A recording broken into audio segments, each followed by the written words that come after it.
I take up my pen and go back to the time when my father kept the Admiral Benbow Inn, and the brown old seaman with the sabre cut first took up his lodging under our roof. I remember him as if it were yesterday, as he came plodding to the inn door, his sea chest following behind him in a hand badder. A tall, strong, heavy, nut-brown man, his tawny pigtail falling over the shoulders of his soiled blue coat, his hands ragged and scarred, with black broken nails, and the sabre cut across one cheek, a dirty livid white. I remember him looking round the cove and whistling to himself as he did so, and then breaking out in that old sea song that he sang so often afterwards, in the high old tottering voice that seemed to have been tuned and broken at the capstan bars. Then he rapped on the door with a bit of a stick, like a handspike that he carried, and when my father appeared, called roughly for a glass of rum. This, when it was brought to him, he drank slowly, like a connoisseur, lingering on the taste, and still looking about him at the cliffs and up at our signboard. "This is a handy cove," says he at length, "and a pleasant situated grog shop. Much company, mate?" My father told him no, very little company. The more was the pity. "Well then," he said, "this is the berth for me. Here you, matey," he cried to the man who trundled the barrow.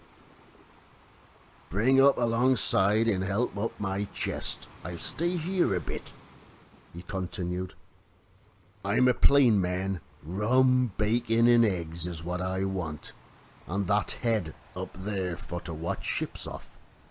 What you may call me captain. Oh, I see what you're at there."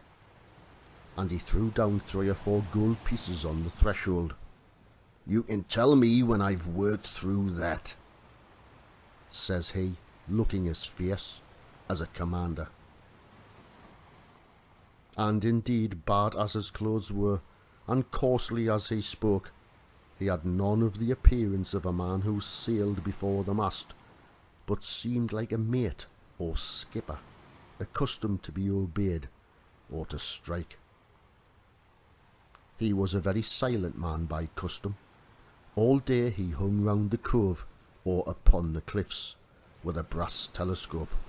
All evening he sat in a corner of the parlour next to the fire and drank rum and water, very strong.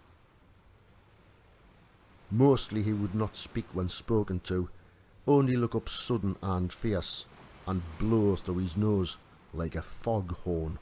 And we and the people who came about our house soon learned to let him be.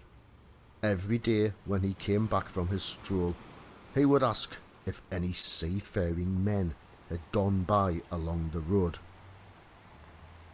He had taken me aside one day and promised me a silver 4-penny on the 1st of every month if I would only keep my weather eye open for a seafaring man with 1 leg, and let him know the very moment when he appeared.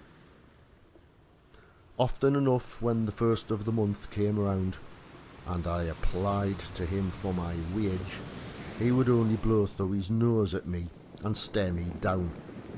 But before the week was out, he was sure to think better of it, bring me my 4-penny piece, and repeat his orders to look out for the seafaring man with 1 leg.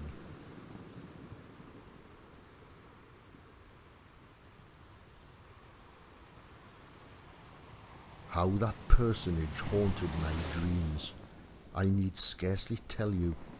On stormy nights when the wind shook the 4 corners of the house, and the surf roared along the cove and up the cliffs, I would see him in 1,000 forms. But though I was so terrified by the idea of the seafaring man with one leg, I was far less afraid of the captain himself than anybody else who knew him.